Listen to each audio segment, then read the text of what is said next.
Yes, sir.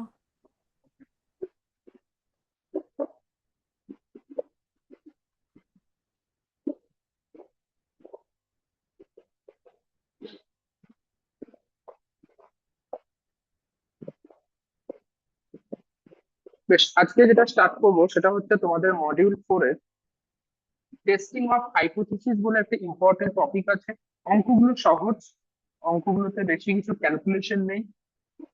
তো testing of hypothesis এর টপিকটা আজকে স্টার্ট করছি। ওকে, তো হেডিং করো মডিউল 4,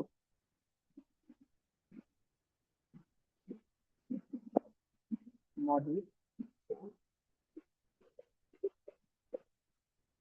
টেস্টিং অফ।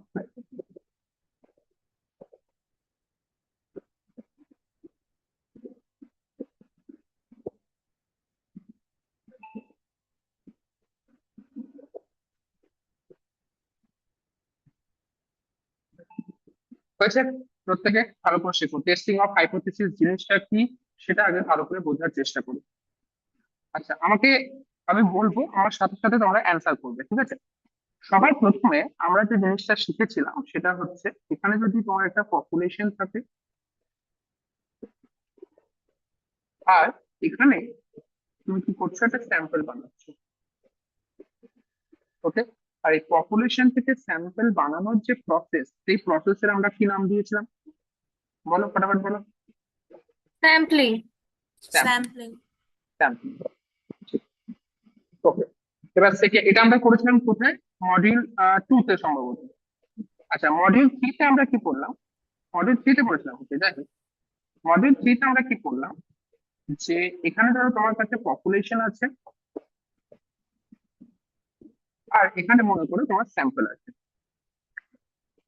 এখন এই স্যাম্পলের যে ডেটাগুলো আছে, স্যাম্পলের ডেটাগুলো দেখে আমরা পপুলেশন সম্পর্কে একটা গেস করতাম। সেটাকে কি নাম দিয়েছিলাম? Estimation. এস্টিমেশন। এটার আমি নাম দিয়েছিলাম এস্টিমেশন। এবার যখন আমি এস্টিমেশন করছি, তা তুমি তো তোমার ওয়ার্ডের মধ্যেই বলে দিচ্ছ যে এটা একটা এস্টিমেশন, হ্যাঁ কিনা? তুমি গেস করছো। এবার তুমি এই যে গেস করছো, এই গেসটা কতটা কারেক্ট, কারেক্ট না রং, তুমি তোমার গেস সঠিক হচ্ছে কিনা সেই জিনিসটাও তো তোমাকে একবার দেখতে হবে। তোমার গেসটা ঠিক আছে কিনা বা তোমার এস্টিমেশনটা ঠিক আছে কিনা সেটাও তো তোমাকে চেক করতে হবে। আর সেই প্রসেসটাকেই বলা হয় টেস্ট অফ হাইপোথিসিস। কি বললাম? Test of hypothesis. তাহলে টেস্ট অফ হাইপোথিসিস বেসিক্যালি কার উপর ডিপেন্ড করে আছে? এস্টিমেশনের উপর ডিপেন্ড করে আছে। বোঝা গেল? প্রত্যেকটা জিনিস কিভাবে চেন ওয়াইজ আসছে সেগুলো বোঝার চেষ্টা করো। প্রথমে আমরা স্যাম্পলিং শিখেছিলাম। স্যাম্পলিং থেকে আমরা কি শিখেছিলাম? স্যাম্পলিং এর পরে আমরা শিখলাম কি? এস্টিমেশন। এখন এস্টিমেশনের পরে আমরা কি বলছি, এই যে তুমি এস্টিমেট করছো, সেই তোমার এস্টিমেশনটা কতটা অ্যাকিউরেট হচ্ছে, সেটা কারেক্ট হচ্ছে না রং হচ্ছে, সেই যে প্রসেস, সেটাকে কি বলা হচ্ছে? টেস্ট। মানে তুমি একটা টেস্ট করছো, সেই টেস্টকে কি বলা হচ্ছে? Test of hypothesis. বোঝা গেল? কারণ কোনো ডাউট আছে সেটা নিয়ে? এটার আরো একটা সুন্দর নাম আছে, এটাকে বলা হয় টেস্ট অফ সিগনিফিকেন্স। কি বলা হয়? Test of significance.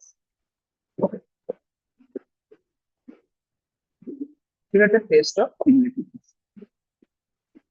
এবার জিনিসটা ভালো করে বুঝুন, যে এই তুমি যে টেস্ট গুলো করবে সেই টেস্ট গুলো কিরকম ভাবে করবে।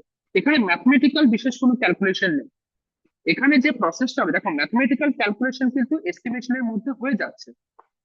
ওকে, এবার এখানে কি হবে, এখানে তোমার কাছে একটা কিছু একটা ইনফরমেশন দেওয়া থাকবে। ওকে, ভালো করে বুঝো, ভালো করে টেস্ট অফ হাইপোথিসিস।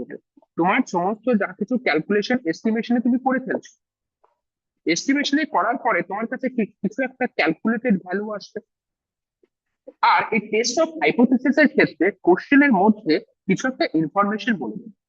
এবার তোমাকে দেখতে হবে তোমার যে ক্যালকুলেটেড ভ্যালু, সেটা কোশ্চেনে গিভেন ইনফরমেশনের থেকে বেশি হচ্ছে না কম হচ্ছে। বেশি হলে তুমি একরকম রেজাল্ট বলতে পারবে, কম হলে তুমি একরকম রেজাল্ট বলতে পারবে। বাস এটাই। শুধু টেস্ট অফ হাইপোথিসিস এর ক্ষেত্রে তোমাকে চেক করতে হবে তোমার ক্যালকুলেটেড ভ্যালু সেটা গ্রেটার দেন হচ্ছে না লেস দেন হচ্ছে। টপিকটা ভীষণ ইম্পর্টেন্ট, কিন্তু আমি সহজে, যতটা সহজে সম্ভব তোমাকে আমি বোঝানোর চেষ্টা করবো। ওকে, কারণ আমি, দেখো আমি তো নিজে এই জিনিসগুলো পড়েছি। আমি সত্যি কথা বলছি, ইউটিউবে এগুলো সহজে মানে তোমাদেরকে কিভাবে সহজে বোঝানো যাবে সেরকম কোনো ভিডিও পাইনি। যখন আমি ইউটিউবে ধরো আমাদের যারা সিনিয়র আছে, ইউটিউবে বলছি মানে কলেজে যারা সিনিয়র ছিল তাদেরকে জিজ্ঞেস করতাম যে এগুলো কোন জায়গা থেকে ঠিকঠাক ভাবে পড়লে বা ঠিকঠাক জায়গা থেকে প্রিপারেশন নিলে স্টুডেন্টদেরকে ভালোভাবে বোঝানো যাবে। আর তোমাদের ক্ষেত্রে সমস্যাটা কি হয় বলতো, তোমাদের কোনো টপিকের ডেপথে কোনো জায়গায় নেই, সবকিছুই হালকাভাবে টাচ করা আছে। যেমন ধরো স্যাম্পলিং, স্যাম্পলিং এর আরো অনেক কিছু আছে, কিন্তু তোমাদের বেসিক জায়গাগুলো আছে। তো এই বেসিক জায়গাগুলো তোমাদের হালকাভাবে কিভাবে বোঝানো যাবে এই জিনিসগুলো শিখতে হয়েছে। তো ইউটিউবে না পেয়ে আমি একটা টেক্সট বুক, তোমাদের কাছে সম্ভব না থাকারই কথা, একটা ব্ল্যাক কালারের একটা টেক্সট বুক আছে এস চাঁদের। হ্যাঁ, এস চাঁদ পাবলিকেশন, সেই টেক্সট বুক আমি কিনেছিলাম। সেই টেক্সট বুক থেকে পড়ে পড়ে পড়ে পড়ে এই জিনিসগুলো বা আমার নোট গুলো যদি বলো, সেই নোট গুলো সেখান থেকে আমার বানানো, খুব সহজে ওখানে বোঝানো থাকে। জিনিসগুলো দেখো কিভাবে হচ্ছে। প্রথম কথা হচ্ছে, আমি যদি স্টেপ ওয়ান স্টেপ টু এভাবে একটা একটা করে এগিয়ে যাই, ধরো আমি প্রথমে বললাম স্টেপ ওয়ান। স্টেপ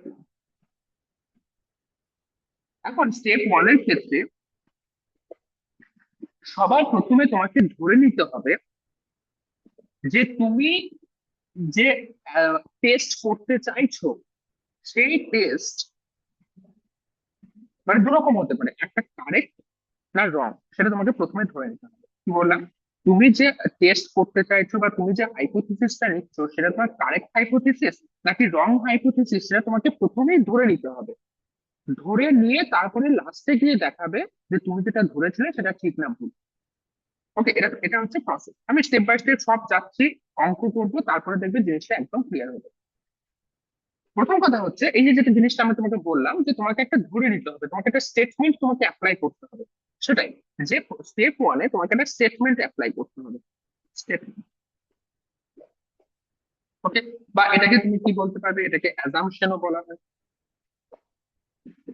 অ্যাজাম্পশন বলা হয়।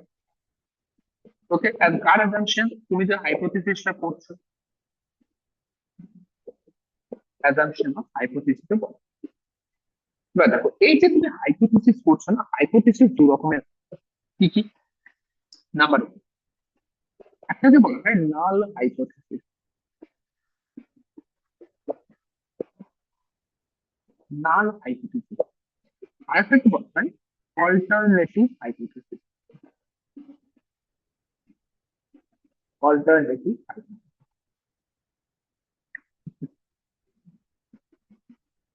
ঠিক আছে, জিনিসটা কি? দেখো, এই জিনিসগুলো আমি প্রথমে বললেও পারতাম, কিন্তু আমি চাইছি যে আমি অঙ্ক যেভাবে করবো সেই প্রসেসে পরপর পরপর এগিয়ে যাচ্ছি। স্টেপ ওয়ানে আমাকে একটা স্টেটমেন্ট অ্যাপ্লাই করতে হবে, একটা স্টেটমেন্ট আমাকে দিতে হবে শুরুতেই। তার জন্য আমি স্টেপ ওয়ানের মধ্যে তুমি কি কি স্টেটমেন্ট দিতে পারবে সেগুলো আমি প্রথমে বলে দিচ্ছি। তো আমার কাছে দু রকমের জিনিস থাকবে, একটা হচ্ছে নাল হাইপোথিসিস, একটা হচ্ছে অল্টারনেটিভ হাইপোথিসিস। ওকে, বেশ, সবার প্রথমে আমি তোমাকে বলি নাল হাইপোথিসিস জিনিসটা কি। নাল hypothesis,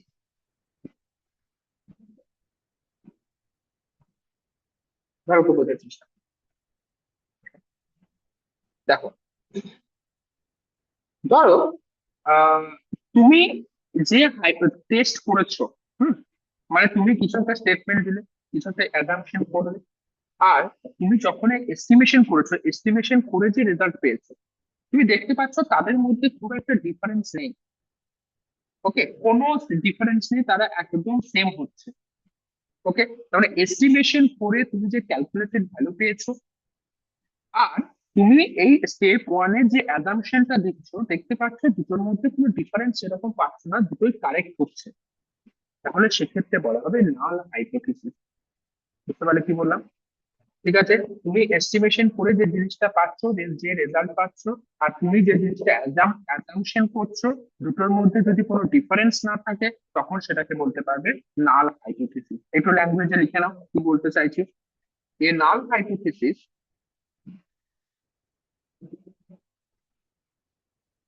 a null hypothesis is the hypothesis which asserts that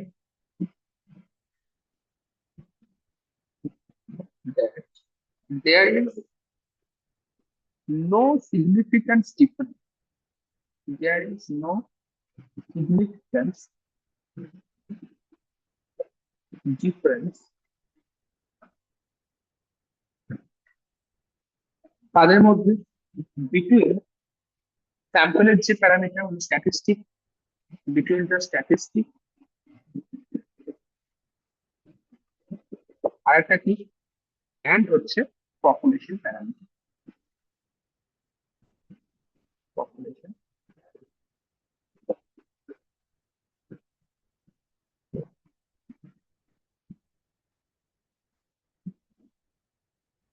ঠিক আছে, ওকে। এটাকে বলা হচ্ছে নাল হাইপোথিসিস। সেখানে কি হবে, কোন রকমের তুমি ডিফারেন্স পাবে না, there is no significance difference. ঠিক। আচ্ছা, নর্মালি আমরা নাল হাইপোথিসিসকে এইচ নট দিয়ে ডিনোট করি। ওকে, তো সেটাও তুমি লিখে রাখতে পারো যে it is denoted by H not, it is denoted by. আর এটা কিন্তু সব জায়গায় এইচ নট দিয়ে ডিনোট করা হয়, ঠিক আছে। মানে অ্যাটলিস্ট আমি যতগুলো টেক্সট বুক করেছি সব জায়গাতে এইচ নটই রেখেছি। আচ্ছা, নেক্সট এসো অল্টারনেটিভ হাইপোথিসিস। অল্টারনেটিভ, এটার কনসেপ্টটা সিম্পল। নালের ক্ষেত্রে কি হচ্ছে যে তুমি যে অ্যাজাম্পশন করছো সেটা যদি একদম অ্যাকিউরেট হয়, মানে তোমার যদি স্যাম্পল আর যদি পপুলেশনের প্যারামিটার এদের মধ্যে ডিফারেন্স যদি না পাও, তখন সেটা হচ্ছে নাল হাইপোথিসিস। তাহলে অল্টারনেটিভ ক্ষেত্রে কি হবে, তার ডিফারেন্স থাকবে সেখানে, হ্যাঁ। নালের অপোজিটটাই হবে অল্টারনেটিভ। তো যে কোনো হাইপোথিসিস যেটা তোমার নাল হাইপোথিসিসকে কন্ট্রাডিক্ট করবে, যে কোনো হাইপোথিসিস যেটা তোমার নাল হাইপোথিসিসকে কন্ট্রাডিক্ট করবে, মানে স্যাম্পল আর পপুলেশনের যে সিমিলারিটি সেটাকে কন্ট্রাডিক্ট করবে, যে তুমি হয়তো এক্স্যাক্টলি সিমিলার পাবেন। ওকে, তখন সেটাকে বলা হচ্ছে কি অল্টারনেটিভ হাইপোথিসিস। ওকে, সেটা যদি ল্যাঙ্গুয়েজে লিখলাম যে এনি হাইপোথিসিস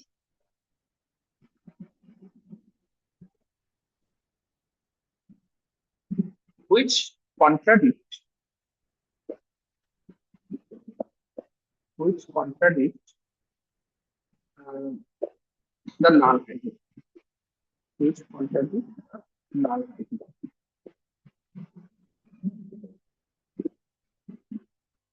ঠিক আছে, is called, is called an alternative hypothesis।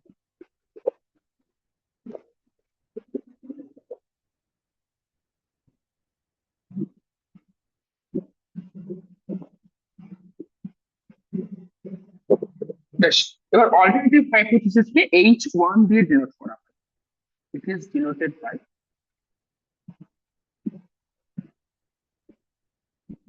H1। ঠিক আছে, কারো কোনো সমস্যা আছে নাল হাইপোথিসিস আর অল্টারনেটিভ হাইপোথিসিস বোঝার মধ্যে? এবার দুটোর মধ্যে ব্যাপারটা এটাই হচ্ছে, যদি একটা ট্রু হয়, যদি নাল হাইপোথিসিস ট্রু হয়, তাহলে অল্টারনেটিভ হাইপোথিসিস ফলস হবে। মানে আমি এটাই বলতে চাইছি, যদি নাল হাইপোথিসিস হোল্ড করে তাহলে অল্টারনেটিভ হাইপোথিসিস হোল্ড করবে না। আবার যদি অল্টারনেটিভ হাইপোথিসিস হোল্ড করে তাহলে নাল হাইপোথিসিস হোল্ড করবে না। কারণ একটা অপরের কি হচ্ছে, অপোজিট হচ্ছে, মানে একটা অন্যকে কন্ট্রাডিক্ট করছে। ক্লিয়ার?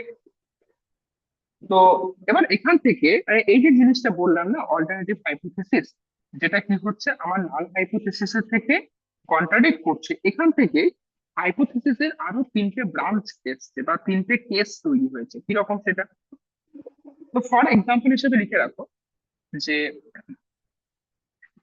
ফর এক্সাম্পল এখানে করছি,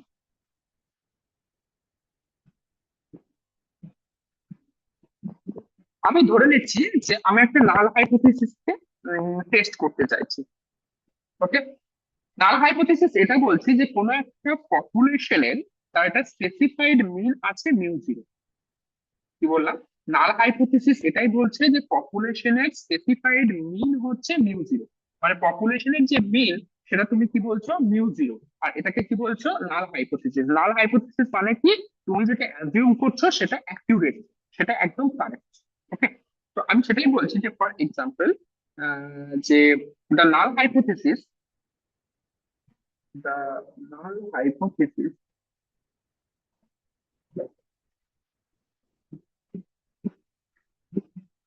uh, the null hypothesis that the population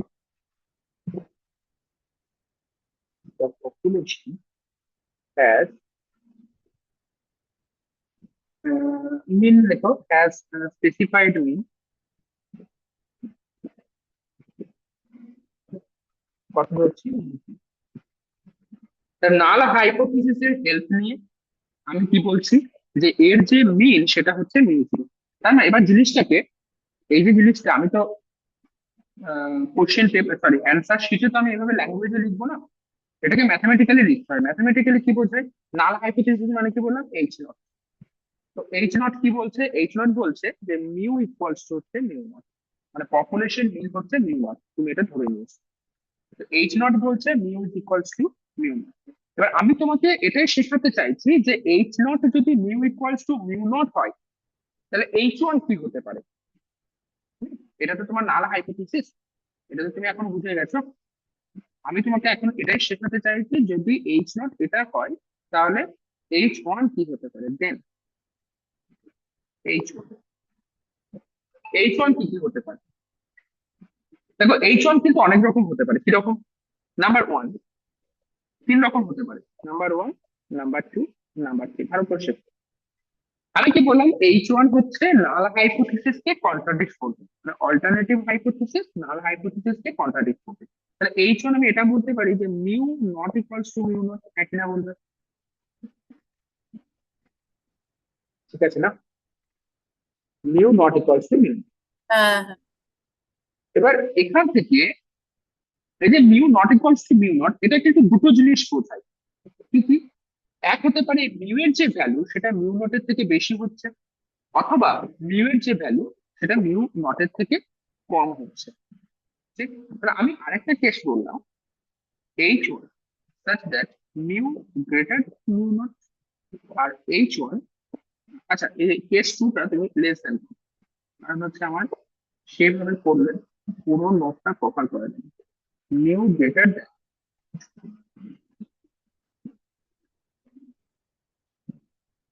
mu less than, তাহলে এইচ ওয়ান কি করলাম? Mu not equals to mu not. Second case কি করলাম? H one mu greater than mu not. আর third case কি করলাম? H one mu less than mu. ভালো করে দেখি। আচ্ছা, এখানে এই যে তিনটে কেস, এই তিনটে কেস দেখে তোমাদের মনের মধ্যে কোনো কোশ্চেন আসছে কি? তিন স্যার দুটোই তো ফার্স্টের মধ্যে আছে, তাহলে আলাদা আলাদা লিখে নিতে আহ, এই কোশ্চেনটা আমি এক্সপেক্ট করি। আমি যে নাম্বার টু আর নাম্বার থ্রিতে লিখেছি সেটা তো আমার অলরেডি নাম্বার ওয়ান এর মধ্যে ইনক্লুড হয়ে যাচ্ছে, তাহলে আমি কেন এক্সট্রা আরো দুটো কেস করলাম? জিনিসটা ভালো করে বুঝতে। যখন তুমি অল্টারনেটিভ হাইপোথিসিস কাজ করবে তখন এমন কিছু কেস পাবে যেখানে তুমি এটা বুঝতে পারবে না যে মিউ এর ভ্যালু মিউ নটের থেকে বেশি হবে না কম হবে, সেটা তুমি বুঝতে পারবে না। কিন্তু হ্যাঁ, এটা বুঝতে পারবে যে এরা দুজন ইকুয়াল নয়। বুঝতে পারলে? দুজন স্টুডেন্ট তারা ইকুয়াল নয় সেটা বুঝতে পারছো, কিন্তু কে ইন্টেলিজেন্ট, কে কার থেকে বেশি ইন্টেলিজেন্ট সেটা তুমি বুঝতে পারছো না। ব্যাপারটা হচ্ছে এটা। তো এইচ ওয়ান এর যে কেসটা সেটা তোমার দুটো জিনিসই হতে পারে, কিন্তু তুমি কনফিউজ, তুমি শিওর না যে কোনটা হবে। ওকে, তার জন্য এখানে তুমি পাশে ব্র্যাকেটের মধ্যে লিখে লিখে রেখে দাও যে either mu greater than mu not or mu less than mu. এখানে কিন্তু দুটোই হতে পারে, কিন্তু কোনটা হবে সেটা নিয়ে তুমি শিওর না। আর তুমি যখন শিওর হবে না তখন সেটা হবে তোমার কেস ওয়ান এর আন্ডারে। আর তুমি যদি শিওর হয়ে যাও যে mu is greater than mu not তখন সেটা কি হচ্ছে? কেস টু এর আন্ডারে। আর mu less than mu not মানে সেটা কি হচ্ছে? কেস থ্রি এর আন্ডারে।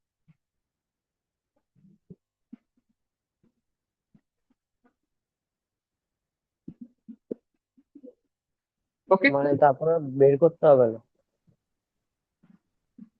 মানে মানে গ্রেটার দ্যান লেস দ্যান হচ্ছে সেটা বের করতে হবে না তাই বলছো? হ্যাঁ, বের করার দরকার নেই। আর মানে সেটা তুমি বের করতে পারবে না, অ্যাকচুয়ালি বের করতে পারবে না বলেই সেটা কেস ওয়ান এর আন্ডারে আসবে। ও বেরই আমরা করতে পারবো? না, বের করতে পারবে না। তা তুমি কম্পেয়ার করতে পারবে না কোনটা বড় কোনটা ছোট।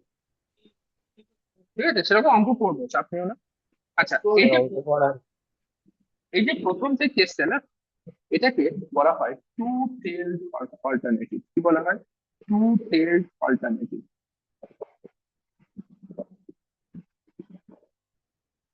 এত কিছু জিনিস একবার করে মনে থাকবে না, বারবার পড়তে হবে, তারপরে জিনিসগুলো ক্যাপচার হবে তোমাদের মনের মধ্যে। আচ্ছা, নাম্বার 2, যখন mu greater than mu not হচ্ছে, তার মানে মিউ নটের দিকে লেস দেন সাইনটা থাকছে, ঠিক আছে? তার জন্য এটাকে বলা হচ্ছে যে রাইট টেল। কি বলা হচ্ছে? রাইট টেল। কেন বলা হচ্ছে সব বলে দেবো। রাইট টেল, ওকে। আর এটাকে বলা হচ্ছে লেফট টেল। লেফট টেল। রাইট লেফট কেন বলা হচ্ছে একটু পরে আমি ফিগার ড্র করব, সেই ফিগার ড্র করার সময় সমস্ত জিনিসটা আবার বলবো। জাস্ট আপাতত তুমি এই চারটে জিনিস মনে রাখো। তুমি একটা নাল হাইপোথিসিস ধরে নিয়েছো, সেই নাল হাইপোথিসিস ধরে তার যে তোমার কি বলবো কন্ট্রাডিকশন পার্ট হচ্ছে, সেটা হচ্ছে এইচ ওয়ান। এবার এইচ ওয়ান তুমি দেখছো তিন রকমের হতে পারে: mu not equals to mu not, mu greater than mu not, অথবা mu less than mu not. Okay, এটা গেল আমার স্টেপ ওয়ান। স্টেপ ওয়ান এর মধ্যে আমি তোমাকে কি শেখালাম? স্টেপ ওয়ান এর মধ্যে শুধু এই জিনিসটাই শেখালাম যে স্টেপ ওয়ানে তোমাকে স্টেটমেন্টটা অ্যাপ্লাই করতে হবে, যে তুমি কি স্টেটমেন্ট ধরছো, তুমি নাল হাইপোথিসিস ধরছো নাকি অল্টারনেটিভ হাইপোথিসিস ধরছো, মানে কি ধরে তুমি এগোতে চাইছো। ওকে, এবার এসো step two.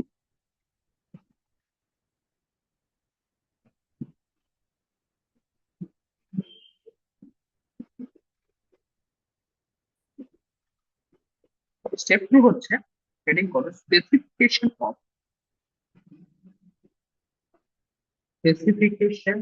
Of the level of significance.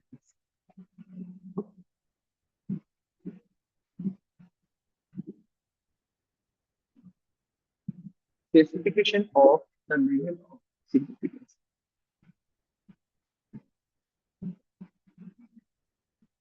Level of significance জিনিসটা কি সেটা একটু বোঝার চেষ্টা করো।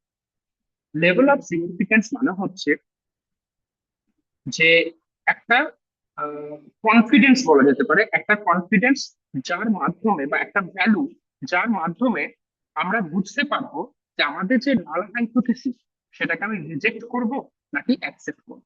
কি বললাম?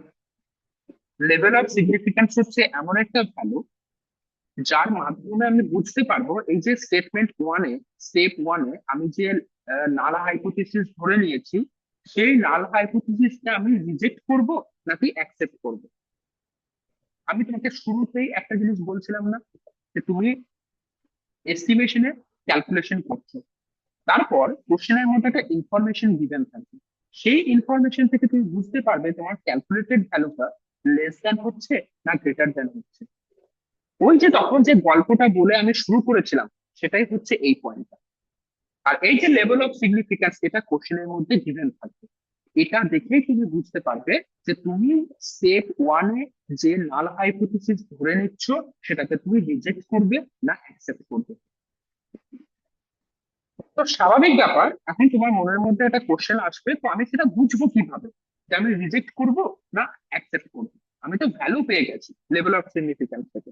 ওকে, সেটা আমি বলে দিচ্ছি। তো লেভেল অফ সিগনিফিক্যান্স এর এই স্টেপ টুটা একটু লিখে রাখো, যে দ্য লেভেল অফ সিগনিফিক্যান্স এটাকে ডিনোট করা হয় আলফা দিয়ে। Okay, the level of significance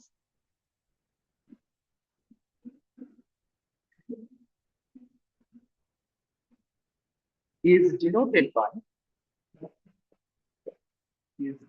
by alpha. Okay, এটাকে কনফিডেন্স বলা হয়। Is the confidence with which we reject or accept the other.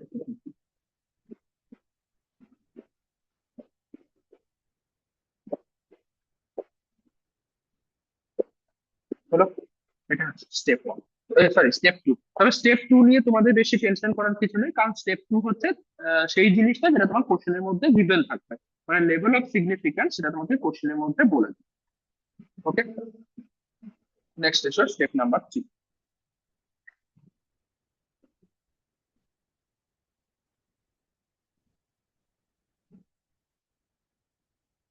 Step number 3 হচ্ছে আইডেন্টিফিকেশন অফ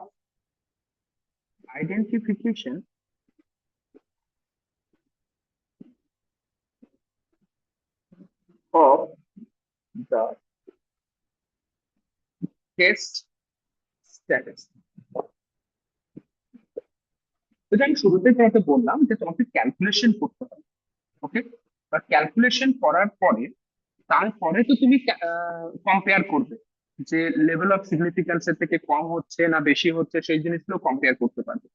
কিন্তু কথা হচ্ছে তুমি যে ক্যালকুলেশন করবে সেখানে তো কোনো একটা ডিস্ট্রিবিউশন অ্যাপ্লাই করতে হবে। কোনো একটা ডিস্ট্রিবিউশন অ্যাপ্লাই করবে, তো কোন ডিস্ট্রিবিউশন অ্যাপ্লাই করবে? অনেক রকমের টেস্ট আছে, টেস্ট অফ হাইপোথিসিস বলছি তো, অনেক রকমের টেস্ট আছে। তো তুমি কোন টেস্ট অ্যাপ্লাই করবে সেটা আমি বুঝতে পারবো স্টেপ 3 তে, ওকে?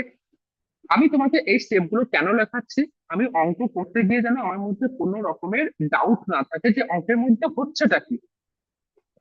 আমি আবার বলেছি প্রথম থেকে, সবার প্রথমে আমি একটা হাইপোথিসিস ধরে নেব যে এইটা আমার কাছে হচ্ছে এইচ নট, এটা হচ্ছে আমার নাল হাইপোথিসিস।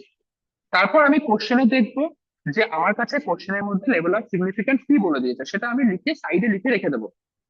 তারপর আমি স্টেপ 3 তে এসে আমার যেখানে যেরকম টেস্ট অ্যাপ্লাই করার প্রয়োজন পড়বে সেই টেস্ট আমি অ্যাপ্লাই করবো। টেস্ট অ্যাপ্লাই করার পরে আমি ভ্যালু পাবো, ওকে? আচ্ছা, এখন কথা হচ্ছে এখানে কোন কোন টেস্ট আছে, কোন কোন টেস্ট আমি অ্যাপ্লাই করতে পারবো। বেসিক জিনিস হচ্ছে নর্মাল ডিস্ট্রিবিউশন, কিন্তু সেই নর্মালেরও অনেকগুলো ভাগ আছে। কিরকম? একটা হচ্ছে টি ডিস্ট্রিবিউশন, এটা অ্যাপ্লাই করা যায়। আচ্ছা, আর কি? তারপর ধরো এফ ডিস্ট্রিবিউশন আছে,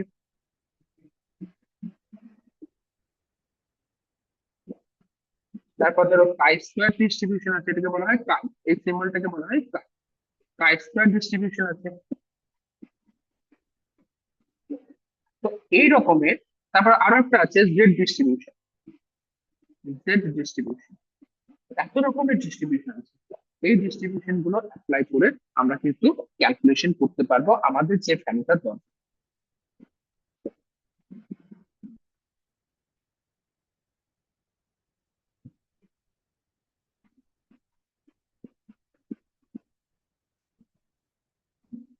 ঠিক আছে, বেশ। এবার এসো স্টেপ নাম্বার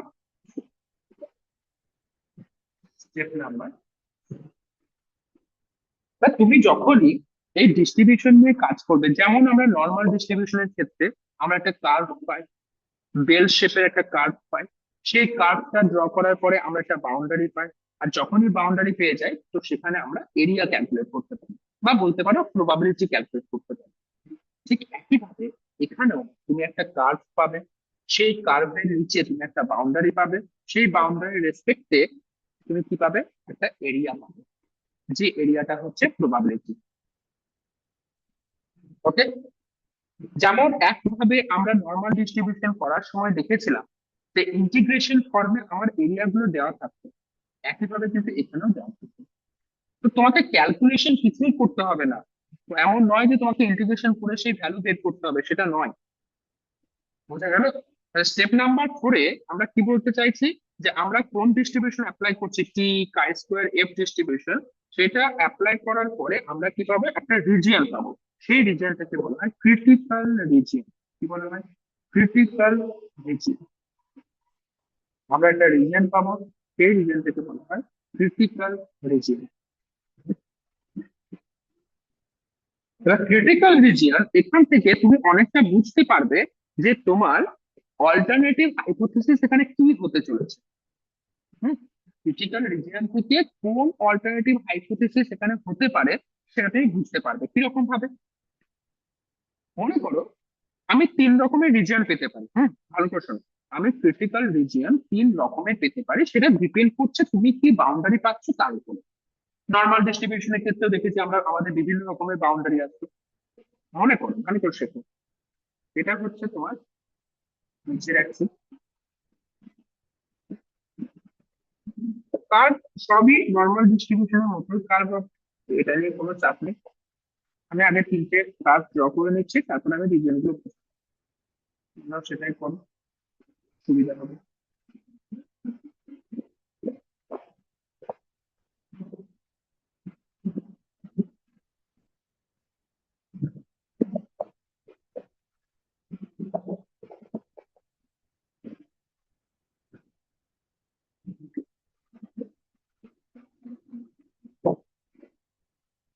বেশ ভালো করে বোঝো কি হতে চলেছে।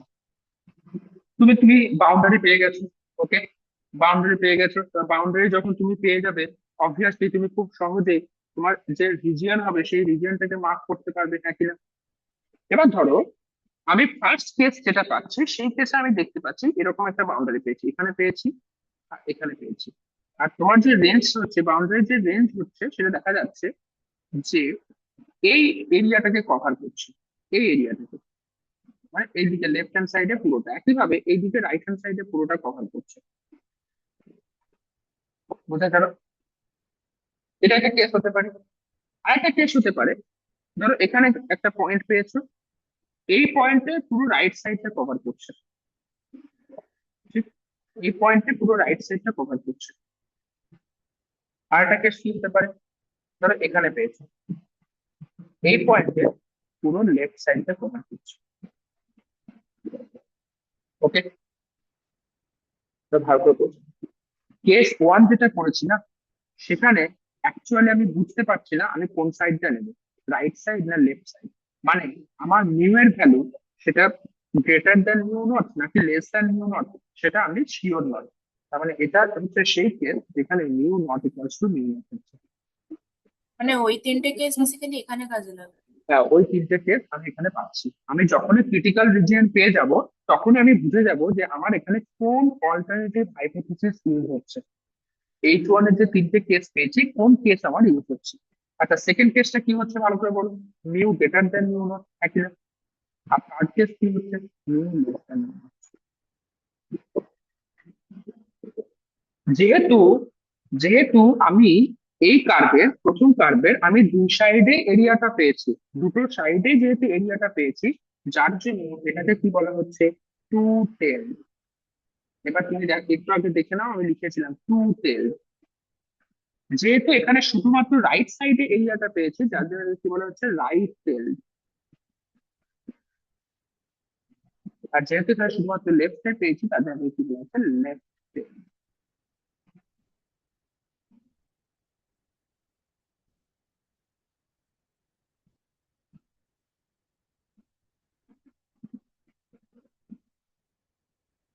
ওকে, এবার দেখো তোমার কাছে যে এই যে এরিয়া গুলো আছে, তুমি তো এই এরিয়া গুলো ক্যালকুলেট করতে পারবে। অলরেডি তুমি নর্মাল ডিস্ট্রিবিউশনে শিখেছো কিভাবে ক্যালকুলেট করতে হয়। হয় কোশ্চেনের মধ্যে গিভেন থাকবে, না হলে টেবিল থেকে তুমি বের করতে পারবে। টেবিল থেকে কিভাবে বের করতে হয় সেটাও তোমাদের আমি শিখিয়েছি। তো এখান থেকে তুমি যে ভ্যালু পাবে না, এখান থেকে তুমি যে ভ্যালু পাবে, সেটাকে আমি বলছি কম্পিউটেড ভ্যালু। কি বলছি, এখান থেকে তুমি যে ভ্যালু পাবে সেটাকে বলা হচ্ছে কম্পিউটেড ভ্যালু বলা হচ্ছে।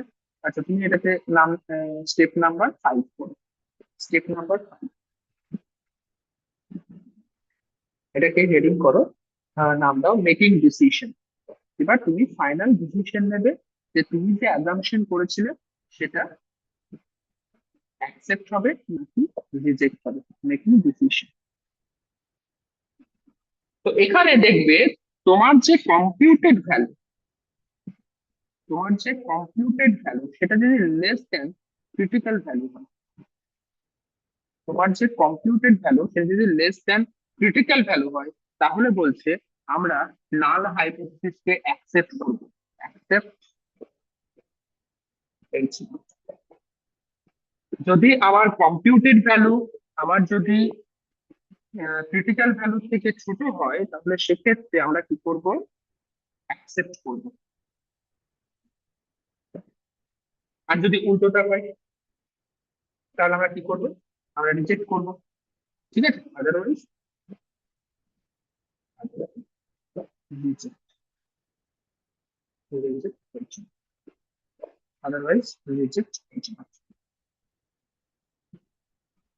বেশ, এখন যা কিছু বললাম সবকিছু যেন মাথার উপর দিয়ে গেল। কারণ যতক্ষণ পর্যন্ত আমরা প্রবলেম সলভ না করবো, কোনো থিওরি আমার কাজে লাগবে না। আর প্রবলেম সলভ না করলে কোনো থিওরি মনে থাকা সম্ভব না। ওকে, তো একটা অঙ্ক করি, তারপরে আমরা আহ, এই সমস্ত টাইপ অফ হাইপোথেসিস এর ক্ষেত্রে কি কি এরর আসতে পারে সেই এরর গুলো নিয়ে ডিসকাস করবো। ঠিক আছে, চলো শুরু করি। ফার্স্ট একটা কোশ্চেন দেখো।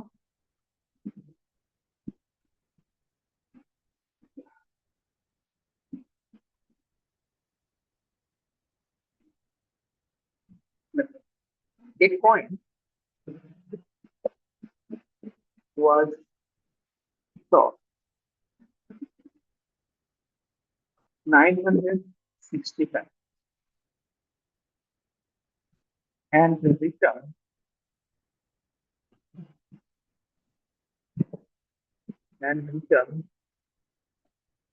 its 183 times. Test the hypothesis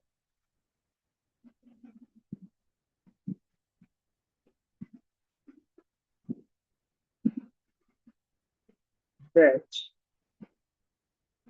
the coin is unbiased.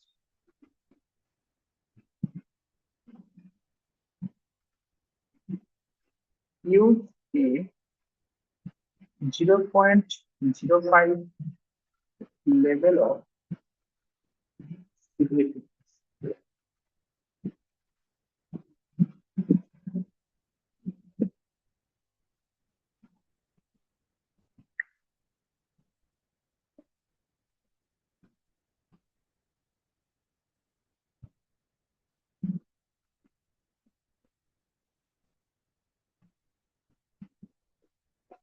বেশ কোশ্চেন কপি বলে কি হবে? আচ্ছা, এখানে এ আর বলে কেউ একজন আছে, তুমি কি এ আর?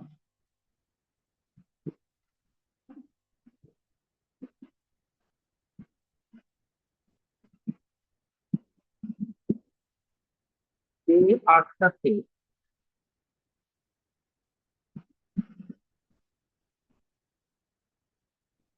ক্লাসের নেই।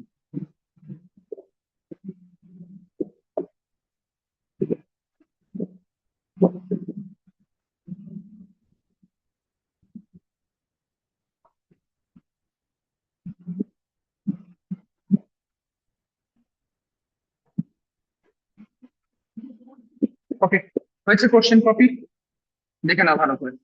আমার সবার প্রথম কাজ হচ্ছে যে আমাকে স্টেটমেন্ট ধরে নিতে হবে যে নাল হাইপোথিসিস কি লিখবে। ওকে, নাল হাইপোথিসিস কি লেখা যায় সেটা ধরে নিতে। তোমাকে কোশ্চেনে যেটা জানতে চেয়েছে 99.9999% কেসে সেটাকে নাল হাইপোথিসিস ধরতে হবে। তো একটা জিনিস তো তোমার টেনশন মিটে গেল যে নাল হাইপোথিসিস কি ধরবে, সেটা টেনশন মিটে গেল। কি বললাম, কোশ্চেনে তোমাকে যেটা জানতে চাইবে সেটাকে 99% কেসে ওটাকে নাল হাইপোথিসিস ধরতে হবে।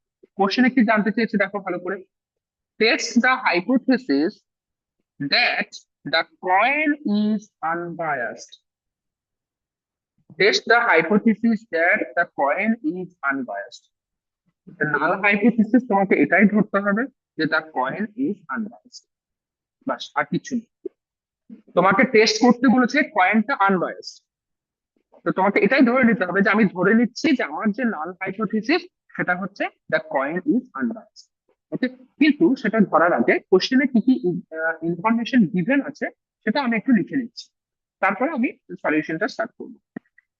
বেশ, দেখো এখানে কি কি গিভেন আছে। প্রথম কথা হচ্ছে আমাকে এন এর ভ্যালু বলে দিয়েছে, তো হিয়ার এন ইকুয়ালস টু হচ্ছে 960। আচ্ছা, যেহেতু হেড অ্যান্ড টেল নিয়ে কথা হচ্ছে, তো অবভিয়াসলি আমার প্রবাবিলিটি জানা আছে পি, বা পি তো আমার প্রয়োজন পড়বে, সেটা করতে হাফ। ওকে, প্রবাবিলিটি হচ্ছে হাফ। আচ্ছা, পি যদি আমার জানা থাকে তাহলে আমার কিউ জানা আছে। কিউ মানে আমি কি বলেছিলাম, কিউ মানে হচ্ছে 1 - পি। ঠিক তো, তাহলে কত হচ্ছে 1 - হাফ হচ্ছে। আর কি কি জানা আছে, লেভেল অফ সিগনিফিকেন্স বলে দিয়েছি। আচ্ছা, তার আগে আরেকটা জিনিস, মিউ বলা আছে, দেখো মিউ। আমি কি বলেছিলাম, মিউ ইকুয়ালস টু কি হয় পয়সনের ক্ষেত্রে, মিউ ইকুয়ালস টু এনপি হয় না, N into P, N into P, mu equals two N into P. ভুলে গেছো হয়তো, তোমার যে প্রবাবিলিটি পি তার সাথে তুমি সাইজ যেটা আছে সেটাকে মাল্টিপ্লাই করলে তুমি মিউ পেয়ে যাবে, mu equals two N into P. তো তার মানে কত হচ্ছে 960 ইন্টু হচ্ছে হাফ, তার মানে কত হলো 480। ক্লিয়ার, 480। আর কি কি আছে, আর কি কি আছে, সিগমা বলেছে, সিগমা লাগবে আমার, সিগমা লাগবে। সিগমা লাগার জন্য আমার কি দরকার, সিগমা মানে হচ্ছে আমরা জানি √/, এনপি ইন্টু টু বা root over NP into one minus three. এগুলো সব আমরা পড়েছি, যদি ভুলে গিয়ে থাকো আরেকবার রিভিশন করে নেবে, মনে মনে পড়ে যাবে। রুট ওভার এনপি কিউ মানে কত হচ্ছে, এন তো আমি পেয়েছি 960 ইন্টু পি পেয়েছি কত হাফ, আর কিউ পেয়েছি কত হাফ, ঠিক না বলবো? তাহলে কত হচ্ছে চার, আট, 16, 240, রুট ওভার 240। ওকে, রুট ওভার 240, রুট ওভার 240 মানে কত, 15 225 হচ্ছে, তাহলে 15 আসবে, 15.49, 15.49 বললে তো? হ্যাঁ হ্যাঁ হ্যাঁ, বলছিলাম যে এটা কি করে বুঝবো? হ্যাঁ মানে বলো, আর বলো আরেকবার। পয়সা পয়সা ডিস্ট্রিবিউশন যে বললেন আপনি, মানে পয়সা ডিস্ট্রিবিউশনের ফর্মুলা যে করলেন, হ্যাঁ, বাইনোমিয়ালের ক্ষেত্রে মানে তো সেম না, মিউ ইকুয়ালস টু এনপি। আর মানে এখানে তো, আমি এখানে তো আমার দুটো দুটো কেস আছে, তুমি পয়সনও ভাবতে পারো, বা আমি পয়সন এই কারণেই বলছি কারণ এখানে আমার যে সাইজ যেটা আছে সেটা অনেকটা লার্জ আছে, লার্জ হ্যাঁ থাকলে আমি সেটা কি তো করতে, হ্যাঁ বলো। মানে মানে আমি ওই পয়সা যেরকম ডিস্ট্রিবিউশন করেছিলাম ওরকম ভাবেই এরকম এগুলোতে অ্যাপ্লাই করবো, মানে যেটা যেরকম একদম আছে। একদম একদম। আমি তো তোমাকে ওটাই প্রথমে বললাম যে টেস্ট অফ হাইপোথিসিসে কিন্তু এর নিজস্ব কোনো ক্যালকুলেশন করার মতো কিছু নেই, সব ক্যালকুলেশন অলরেডি তোমরা আগে শিখে নিয়েছো। এখানে শুধুমাত্র তুমি যে অ্যাজিউম করছো সেই অ্যাজাম্পশনটা কারেক্ট, সেই অ্যাজাম্পশনটা রিজেক্ট করবে না অ্যাকসেপ্ট করবে, সেটাই শুধু তোমাকে করে দেখাতে হবে। ঠিক আছে? আচ্ছা আচ্ছা। বেশ। আর এখানে যেটা হচ্ছে, কি বলেছে যে 960 টাইম টস করার পরে 183 টাইমস হেড আসছে, 183 টাইমস হেড আসছে। তো আমি যদি মনে করি আমার যে হেড আসা যেটা, সেটাকে আমি যদি পি মনে করি, তো আমি বলতে পারি আমার যে হেড আসছে এটাকে যদি আমি সাকসেস মনে করি। হুম, তো আমি বলতে পারি যে লেটস সে এক্স করলো, x equals to number of success, number of success, সেটা কত হচ্ছে, 180, ঠিক। এক্স ইকুয়ালস টু হচ্ছে নাম্বার অফ সাকসেস, সেটা হচ্ছে 180। এবার আমার আমার কোশ্চেনের মধ্যে যা যা ইনফরমেশন আছে, সেই ইনফরমেশন থেকে যা যা পাওয়া সম্ভব সেগুলো আমি লিখে নিই। আর ম্যাক্সিমাম অঙ্কের ক্ষেত্রে এই সমস্ত ইনফরমেশন গুলো তোমার প্রয়োজন পড়বে। ওকে, এবার এসো একটা একটা করে প্রত্যেকটা স্টেপে যাও। স্টেপ ওয়ান, তুমি নাম্বার ওয়ান এইভাবে লিখতে পারো যে নাল হাইপোথিসিস,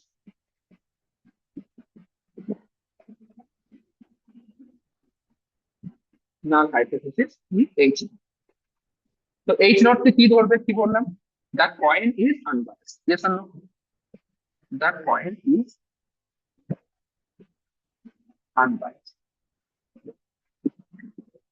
এবার আমি ক্যালকুলেশন করে দেখবো যে আমার অ্যাকসেপ্ট হচ্ছে, মানে এইচ নট অ্যাকসেপ্ট হচ্ছে নাকি রিজেক্ট হচ্ছে। এইচ নট যদি অ্যাকসেপ্ট হয় তাহলে আমি এই কনক্লুশনে আসবো যে হ্যাঁ দ্য কয়েন ইজ আনবায়াসড। আর এইচ নট যদি রিজেক্ট হয় তখন আমি বলবো কি যে the coin is biased. Okay, বেশ, নেক্সট। তাহলে এর যে অল্টারনেটিভ হাইপোথিসিস সেটা কি হতে পারে, অল্টারনেটিভ হাইপোথিসিস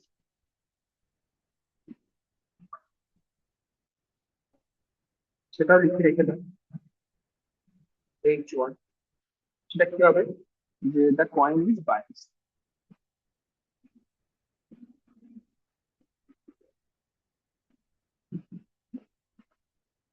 ওকে, আচ্ছা, লেভেল অফ সিগনিফিকেন্স বলে দিয়েছে,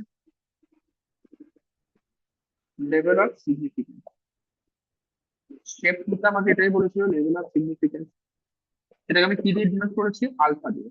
ওকে, আর আলফা ইকুয়ালস টু কত বলেছে, এই দেখো কোশ্চেনে দেখো, 0.05 level of significance, 0.05 level of significance, তাহলে আলফার ভ্যালু কত হচ্ছে, 0.0। ওকে, আলফার ভ্যালু হচ্ছে 0.0। এবার এসো টেস্ট। ওকে, তো স্টেপ নাম্বার 4, আমরা কি জানি z ইকুয়ালস টু কি হয়, x minus mu divided by হচ্ছে sigma. Okay, x minus mu divided by হচ্ছে সিগমা। আচ্ছা, এটা মানে কি, x মানে কত পেয়েছো, এটা আমি লিখেছি 183 মাইনাস মিউ কত, মিউ কত, এই যে 480, মিউ কত 480 ডিভাইডেড বাই সিগমা কত পেয়েছো 15.49। ফটাফট ক্যালকুলেশন করে আমাকে বলো এটা কত আসছে।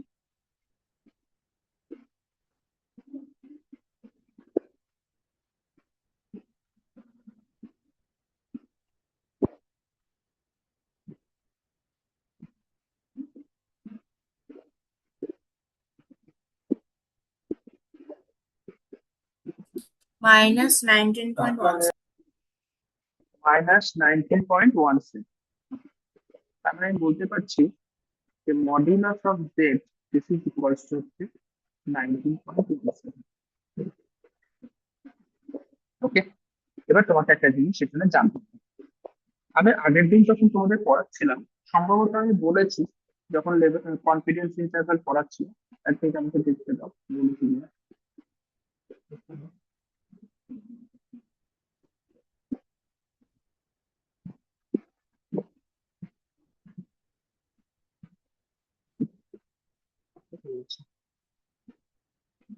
কনফিডেন্স ইন্টারভ্যাল কি অফলাইন ক্লাসে পড়েছি? না, আগের মানডেই না। অনলাইনেই করেছি।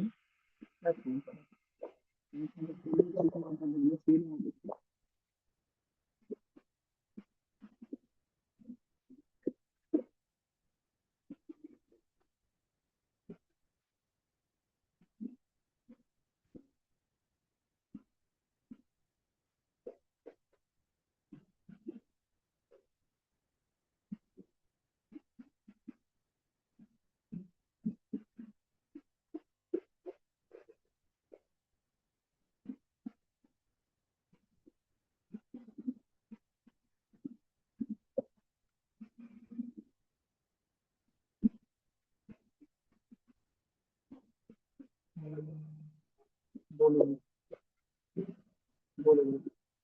আচ্ছা, এই যে তোমাকে কনফিডেন্স ইন্টারভ্যাল গুলো বলেছিলাম, এখানে তো তোমাকে সিগনিফিকেন্স ওয়ার্ডটা বলেছিলাম, দেখো ভালো করে প্রত্যেকে মন দিয়ে দেখো। সিগনিফিকেন্স ব্যাপারটা তো এখানে এসেছে যে আমার যে কনফিডেন্স আছে সেই কনফিডেন্সের অপোজিটই হচ্ছে সিগনিফিকেন্স। আর 90% কনফিডেন্স যদি হয় তাহলে সেক্ষেত্রে আমি 10% সিগনিফিকেন্স পেতাম। আর 95% যদি হয় তাহলে সেক্ষেত্রে আমি 5% সিগনিফিকেন্স পেতাম। এবার এখানে আমি যে কোশ্চেনটা সলভ করছিলাম সেখানে আমার কি বলতে 0.05 লেভেল অফ সিগনিফিকেন্স। ঠিক, 0.05 লেভেল অফ সিগনিফিকেন্স মানে হচ্ছে 5% সিগনিফিকেন্স, একই না?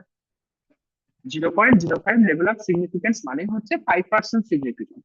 আর 5% সিগনিফিকেন্স হওয়া মানেই হচ্ছে 95% কনফিডেন্স। বোঝা গেল? 5% সিগনিফিকেন্স হওয়া মানেই হচ্ছে 95% কনফিডেন্স। এবার 95% কনফিডেন্স যদি হয় সেক্ষেত্রে তোমার যে এরিয়া আসবে বা তোমার যে ক্রিটিক্যাল রিজিয়ন আসবে সেটা গ্রেটার দেন 1.96 হবে, বা বলতে পারো 1.96 হবে। কি বললাম, 95% কনফিডেন্সের ক্ষেত্রে তোমার যে ক্রিটিক্যাল রিজিয়ন আসে সেটা 1.96। বোঝা গেল? আর সেটা কখন, 0.05 লেভেল অফ সিগনিফিকেন্স এর ক্ষেত্রে। মনে থাকবে, নর্মালি কোশ্চেনের মধ্যে গিভেন থাকে, যদি গিভেন নাও থাকে তুমি কয়েকটা মনে রাখবে, 0.05 level of significance, 0.1 level of significance, এই কয়েকটা তোমাকে মনে রাখতে হবে, তাহলে হয়ে যাবে। আমি সেগুলো সব বলে দেবো। যেমন ধরো 0.01 বলো, 0.01 লেভেল অফ সিগনিফিকেন্স যদি বলে সেক্ষেত্রে তোমার 2.58 হয়। ওকে, এরকম ভাবে আছে, তো সেগুলো আমি বলে দেবো, অসুবিধা নেই। এটার ক্ষেত্রে কি বললাম, 1.96।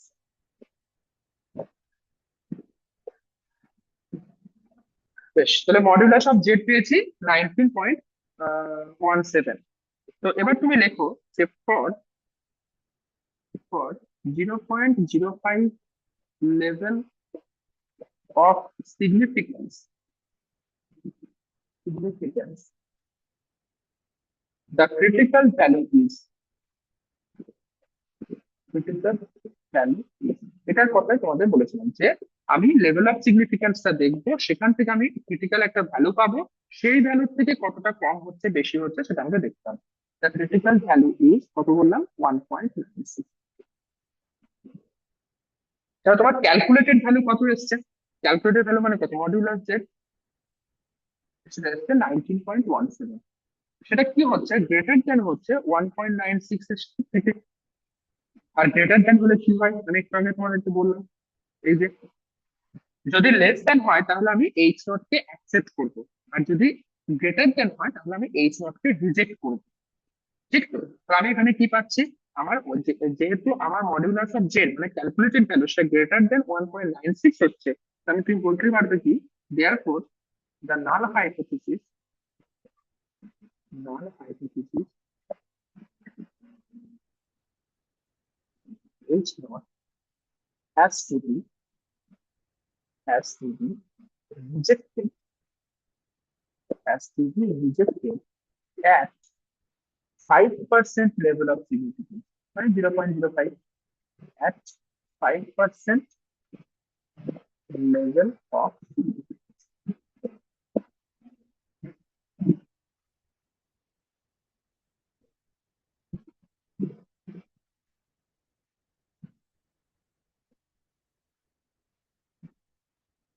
বোঝা গেল? তো তুমি যদি এইচ নট কে রিজেক্ট করো, যে তুমি এখান থেকে কনক্লুশন কি পাচ্ছ, তুমি এইচ ওয়ান কে অ্যাকসেপ্ট করবে। ওকে, আর এইচ ওয়ান কে অ্যাকসেপ্ট করা মানে কি, therefore the point is biased, point is biased। বলো, অঙ্কটার মধ্যে কোচিং কিছু আছে? ভালো করে অঙ্কটা দেখে নাও কি করলাম, এই প্রসেসে কিন্তু সমস্ত অঙ্ক সলভ করতে হবে, ভালো করে আচ্ছা দেখে নাও। স্যার, এখানে যে জেড এর ভ্যালুটা বার হলো সেইটা মানে এইটা তো মানে নর্মাল ডিস্ট্রিবিউশন হলো তো না ফর্মুলা? এক মিনিট, আমি তোমার ইকো হচ্ছে, আরেকবার বলো। হ্যালো শোনা যাচ্ছে? হ্যাঁ বলো বলো। হ্যাঁ বলছি জেড এর যে ভ্যালুটা এখানে ইউজ হলো সেটা তো নর্মাল ডিস্ট্রিবিউশনের যে নর্মালাইজেশনের যেরকম ফর্মুলাটা ছিল ওরকম, তো ওটাই কেন ইউজ হলো? ওটাই কেন ইউজ হলো, তার কারণ হচ্ছে আমার যে কার্ভটা আসছে সেটা তো নর্মাল ডিস্ট্রিবিউশনেরই কার্ভ আসছে। আমার পুরো যে মানে ক্যালকুলেশন হবে, টেস্ট অফ হাইপোথিসিস, যেটা টেস্ট অফ হাইপোথিসিস পুরোটাই তৈরি হয়ে আছে তোমার বেসিক হচ্ছে নর্মাল ডিস্ট্রিবিউশনের উপর। ঠিক আছে, এখানে মানে জিরো এখানে ক্রিটিক্যাল রিজিয়ন বা ক্রিটিক্যাল ভ্যালুজ এর যেটা সেটার ওই নর্মাল ডিস্ট্রিবিউশনের ফর্মুলাটাই এখানে। হ্যাঁ ওটাই নর্মাল কার্ভের নিচে যে কার্ভটা পাচ্ছ, যে এরিয়াটা পাচ্ছ, সেটাই তোমার ক্রিটিক্যাল রিজিয়ন হচ্ছে এখানে। ও আচ্ছা ঠিক আছে।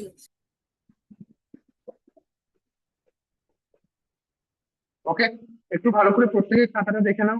খাতা দেখে একবার ভালো করে দেখো যে কোথাও তোমাদের মনের মধ্যে কোনো কোশ্চেন আসছে কিনা, যদি আসে জিজ্ঞেস করে নাও।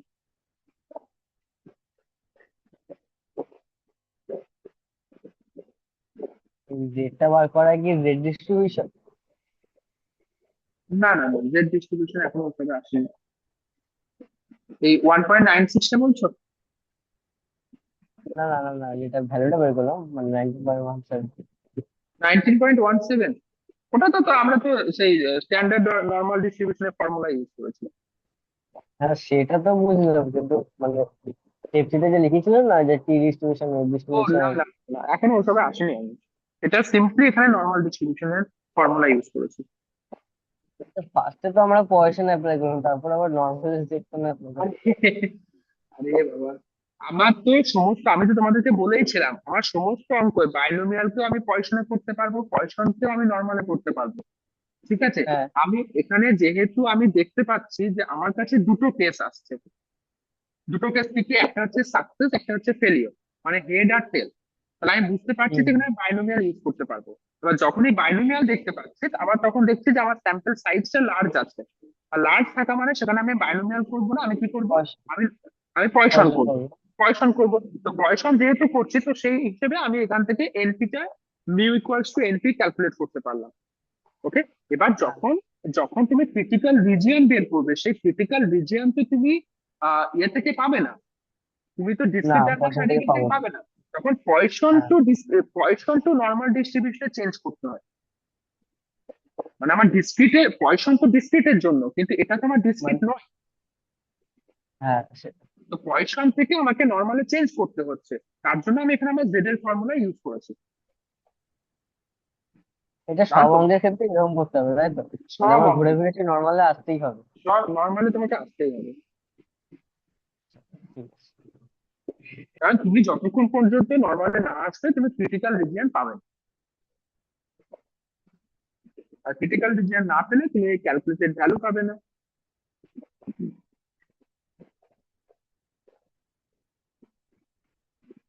চলো আর একটা অঙ্ক করি, আর একটা অন্য অঙ্ক করি, কয়েনের অঙ্ক করবো না।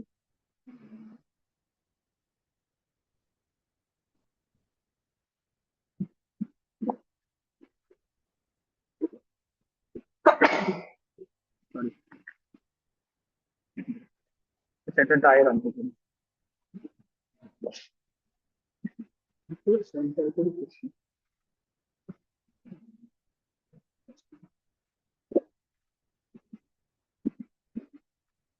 পি এফ কাই স্কয়ার ডিস্ট্রিবিউশন সেগুলো আমরা নেক্সট ক্লাসে করবো, একদম সম্পূর্ণ নিতে পারি। আচ্ছা এই অঙ্কটা দেখো দেখি। mean of population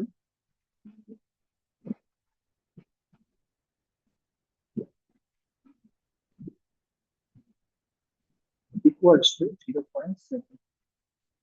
Okay. Mean of sample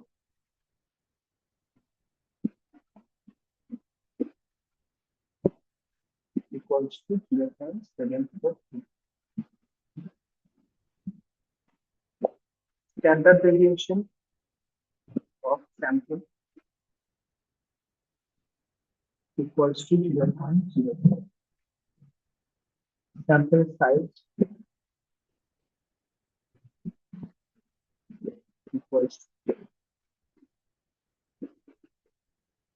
test the null hypothesis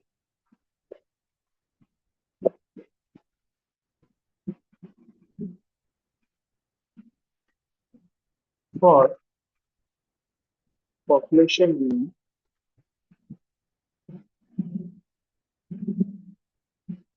population mean 0.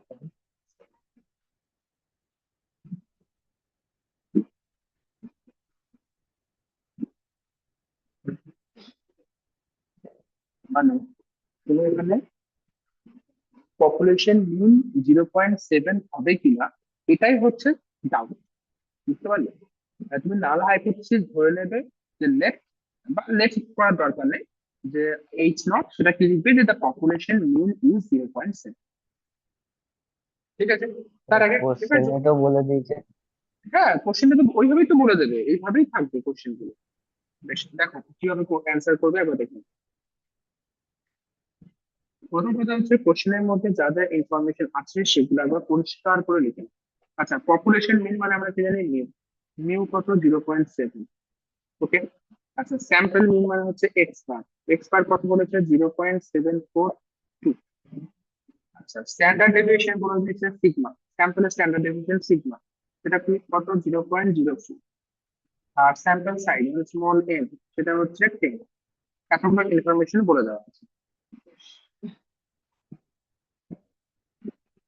আমাকে নাল হাইপোথিসিস ধরতে হবে 0.7, তাই তো? মানে আর কি কি লাগবে? ঠিক আছে, তো আমি ধরে নিচ্ছি যে নাল হাইপোথিসিস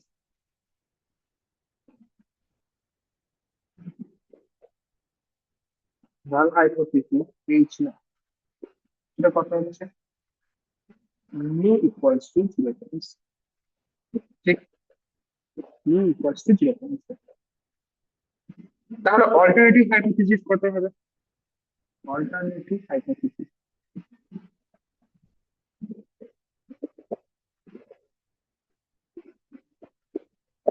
এইচ ওয়ান, এটা কত হবে? মিউ। আচ্ছা, এখানে কিন্তু আমরা গ্রেটার দেন হবে না লেস দেন হবে সেটা কিন্তু আমরা বুঝতে পারছি না। বুঝতে পারছি কি হাইপোথিসিস থেকে নাল অল্টারনেটিভ হাইপোথিসিস লিখতে গিয়ে সেটা কিন্তু আমরা বুঝতে পারছি না। তো আমরা কি লিখবো? Mu not equals two 0.7। ঠিক আছে, অল্টারনেটিভ হাইপোথিসিস হচ্ছে মিউ নট ইকুয়ালস টু 0.7।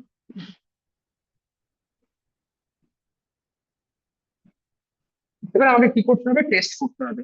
আচ্ছা, লেভেল অফ সিগনিফিকেন্স কিছু বলেছে? লেভেল অফ সিগনিফিকেন্স যদি কিছু না বলে দেয়, প্রত্যেকে মন দিয়ে শোনো, লেভেল অফ সিগনিফিকেন্স যদি কোশ্চেনের মধ্যে না বলে দেয়, তোমরা বাই ডিফল্ট সেটা সব সময় 5% লেভেল অফ সিগনিফিকেন্স ধরে নেবে। কি বললাম? লেভেল অফ সিগনিফিকেন্স যদি কোশ্চেনের মধ্যে না বলে দেয়, বাই ডিফল্ট তোমরা সেটাকে সবসময় 5% লেভেল অফ সিগনিফিকেন্স ধরে নেবে। ওকে, আমি এখানে লিখে নিচ্ছি লেভেল অফ সিগনিফিকেন্স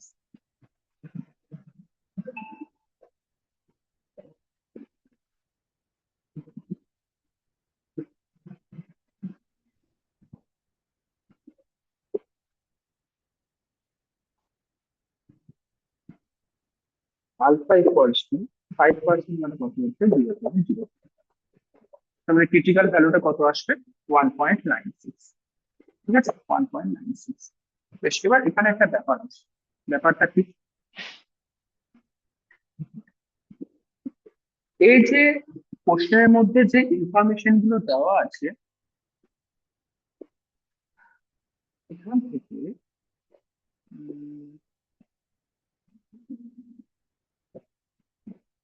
দুটো জিনিস।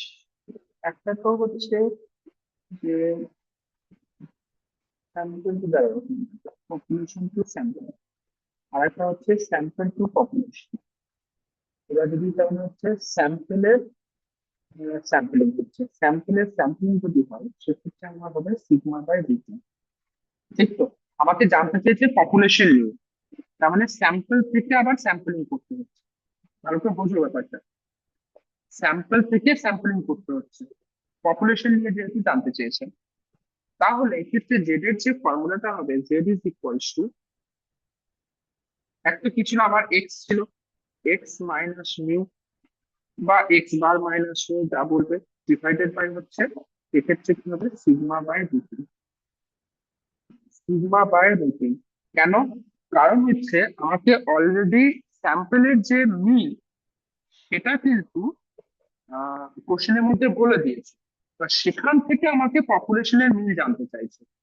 ওকে, তাহলে ব্যাপারটা বুঝুন, মানে প্রসেসটা এরকম হচ্ছে, এখান থেকে এখানে এলো আর এখান থেকে আবার এখানে যাবে। তো আমি এখানে কি বলেছিলাম, এক্ষেত্রে কি আসে, সিগমা বাই রুটেন আসে, সিগমা বাই রুটেন। তো তার মানে এখানে নিচে কি হবে, সিগমা বাই রুটেন, মানে সিগমার জায়গায় সিগমা বাই রুটেন। আচ্ছা, এক্স কত বলে দেওয়া আছে? এক্স মানে হচ্ছে 0.742। আর মিউ কত হচ্ছে? মিউ হচ্ছে তোমার 0.7 ডিভাইডেড, সিগমা কত বলেছে? 0.04 ডিভাইডেড বাই রুটেন। রুটেন মানে হচ্ছে রুট। এটা ক্যালকুলেশন করে কত হচ্ছে ঠিক বলবেন?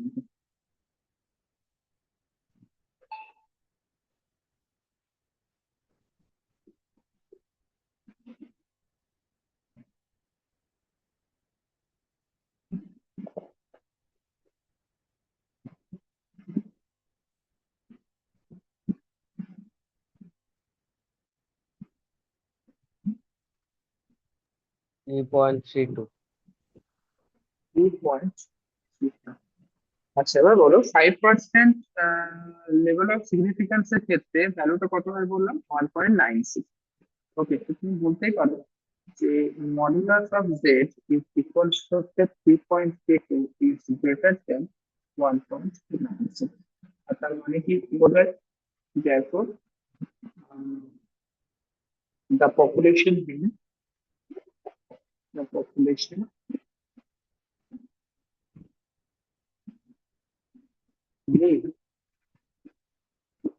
is not is not 0.7, তাই না?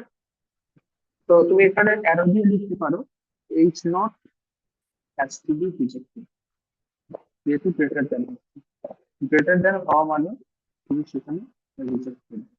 অর্থাৎ পপুলেশন মিন ইজ নট 0.7। তোমাকে শুধু জেড ইকুয়ালস টুটা বের করতে হবে, ওটা ক্যালকুলেট করে 3.32 আসবে, তারপরে তোমার answer চলে আসবে। আচ্ছা, এখানে একটা জিনিস বলি, এখানে যদি তুমি X minus mu divided by sigma করতে, সেক্ষেত্রে তোমার অ্যান্সার চলে আসবে, বুঝতে পারলে? X minus mu divided by তুমি যদি সিগমা করো সেক্ষেত্রে তোমার ভ্যালু দেখবে 1.96 এর থেকে বেশি আসবে। আমি অ্যাকিউরেট মেথডে করলাম। যদি তুমি এক্সাম হলে বুঝতে না পারো, তুমি যদি X minus mu by sigma করো সেক্ষেত্রে তুমি কিন্তু মার্কস পাবে, তোমার নাম্বার কাটবে না।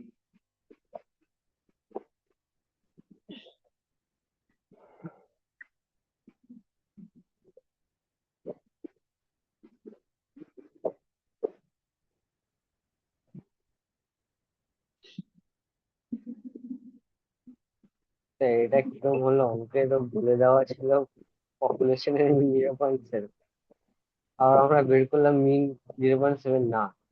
হুম, মানে আমাদের অঙ্কে বলো। ইনফরমেশন ভুল ছিল। না, ইনফরমেশন ভুল নয়। যখন আমরা স্যাম্পলিং করছি, সরি, স্যাম্পলের যখন স্যাম্পলিং করছি, স্যাম্পলিং করার সময় তখন তো আমার সেখানে কিছু ইনফরমেশনের চেঞ্জ আসবে। মানে আমি এটাই বলতে চাইছি যে যখন তুমি স্যাম্পলিং করছো সেখানেও তো বিভিন্ন রকমের ডেটা থাকবে। এবার তোমার যখন স্যাম্পল মিনটা 0.742 হচ্ছে, সেই স্যাম্পল মিনের রেসপেক্টে হয়তো পপুলেশন মিনটা 0.7 আসবে না, 0.7 এর থেকে ডিফারেন্ট আসবে, হতেই পারে। এবার ওই পপুলেশনের মধ্যে যে বিভিন্ন রকমের তুমি ডেটা গুলো পাচ্ছ সবার তুমি যদি মিন নিয়ে অ্যাভারেজ করো তখন হয়তো 0.7 এলো। সেই সেই ইনফরমেশনটা কোশ্চেনে বলে দিয়েছে যে মিন অফ পপুলেশন ইজ 0.7। কিন্তু তুমি যখন স্যাম্পলের মিন 0.7442 নিয়ে কাজ করছো, তার রেসপেক্টে পপুলেশন মিন ক্যালকুলেট করতে চাইছো, তখন কিন্তু 0.7 নাও আসতে পারে, বুঝতে পারলে? একইভাবে তুমি যদি পপুলেশনের মিন 0.7 নিয়ে স্যাম্পলের মিন তুমি ক্যালকুলেট করতে চাইতে, তখন কিন্তু 0.742 নাও আসতে পারছে, কারণ স্যাম্পলের মধ্যেও বিভিন্ন রকমের ডেটা আছে, পপুলেশনের মধ্যেও বিভিন্ন রকমের ডেটা আছে, বা বিভিন্ন রকমের ভ্যারিয়েবল আছে।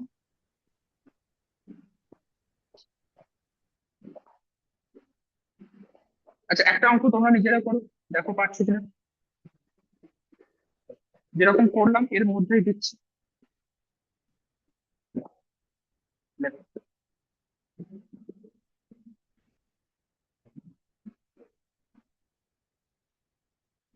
দেখো, এ die স্টস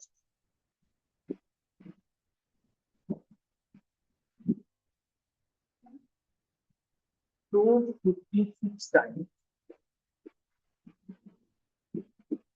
and it turns up with an even digit, with an even digit 150 times. Okay, is the bias,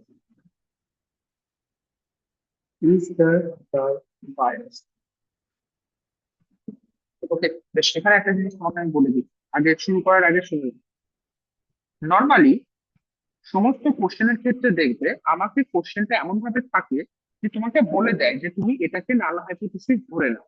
যেমন ধরো এখানে এখানে কোশ্চেনের মধ্যে বলে দিয়েছে যে test the null hypothesis for population mean 0.7, তো তোমাকে বলেই দিয়েছে যে পপুলেশন মিন 0.7 কে নাল হাইপোথিসিস ধরে নাও।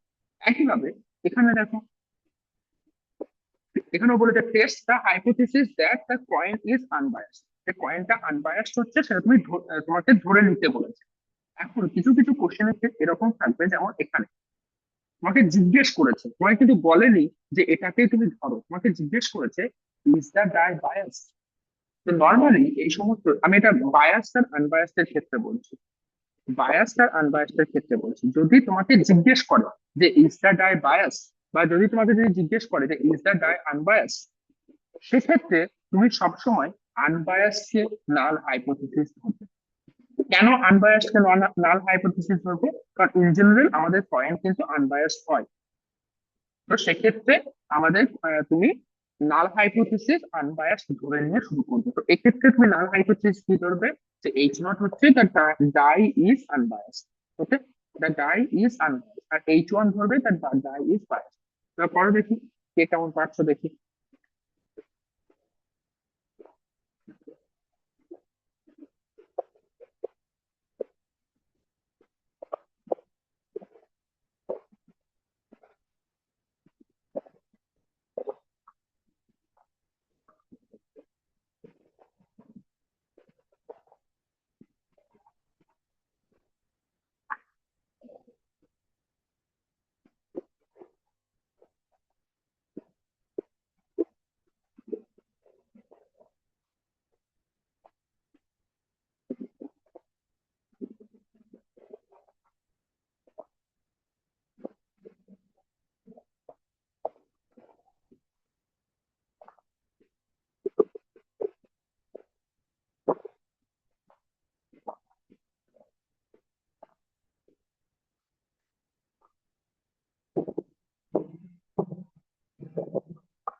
এটা কি দা ডাই ইজ আনবায়াসড হবে?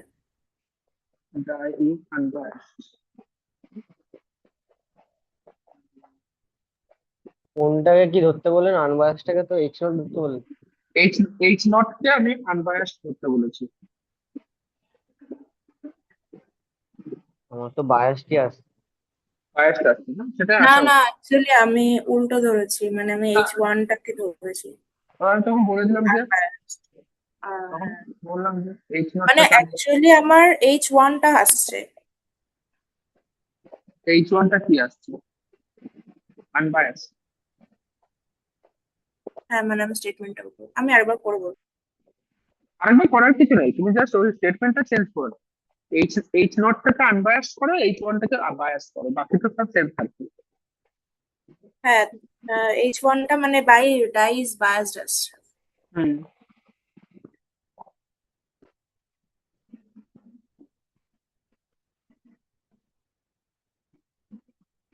ঠিক আছে। তো ইনফরমেশন গুলো লিখে নাও কি কি আছে। এন ইকুয়ালস টু হচ্ছে 256, আর পপুলেশন, সরি প্রবাবিলিটি কত হবে, যেহেতু ডাই হচ্ছে। আর এখানে কি হচ্ছে, যে terms of event digit, with an event digit বলেছে। তো ইভেন্ট ডিজিট কতগুলো আসতে পারে, 2 একটা আসতে পারে, 4 একটা আসতে পারে, 6 আসতে আসতে পারে। টোটাল 6টার মধ্যে 3টি, মানে 3/6। 3/6 মানে হচ্ছে হাফ। ওকে, 3/6 মানে হচ্ছে হাফ, এটা হচ্ছে তোমার কি এর টার্ম। তাহলে কিউ কত হবে, টোটাল প্রবাবিলিটি 1, 1 মাইনাস হাফ করলে হচ্ছে হাফ। আচ্ছা, আর আমার কি প্রয়োজন, মিউ প্রয়োজন। মিউ মানে আমরা কি জানি, এনপি। এনপি মানে কত হচ্ছে, 256 ইন্টু হচ্ছে হাফ, মানে হচ্ছে 128। আচ্ছা, আর সিগমা কত হচ্ছে, root over of NP Q, তাহলে root over of 128 into Q মানে হচ্ছে হাফ, 8 হচ্ছে, 8 হচ্ছে। আচ্ছা, এক্স কি বলেছিলাম? Number of success. Number of success, success মানে কি? এখানে যেটা আমাদের জিজ্ঞেস করছে হাফ ইভেন্ট যেটা আসবে সেটা, সেটা কি? 150। এবার তুমি নাম হাইপোথিসিস ধরলাম যে এইচ নট, যেটা আমি ধরছি the die is আনবাউন্সড।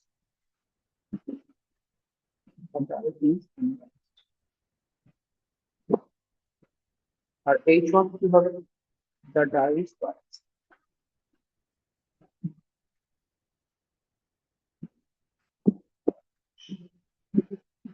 Level of significance alpha কত বলেছে? 0.05 বলেনি, যদি না বললে আমি 5% বলবো। এবার দেখো জেড ইকুয়ালস টু কত হচ্ছে? X minus mu divided by C. X হচ্ছে 150, মিউ কত পেলাম? 120 ডিভাইডেড বাই সিগমা হচ্ছে 8। ওকে, সেভেন হচ্ছে 22 ডিভাইডেড বাই হচ্ছে 8,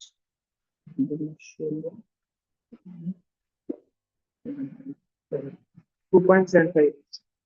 আর যেহেতু আমি 0.05 লেভেল অফ সিগনিফিকেন্স করেছি, তো মডিউলাস অফ জেড যেটা আমার 2.75 আসছে, সেটা গ্রেটার দ্যান হচ্ছে 1.96 থেকে। তার মানে কি হচ্ছে? H not reject. আর এইচ নট যদি রিজেক্ট হয় তাহলে কি? The point the die is pass.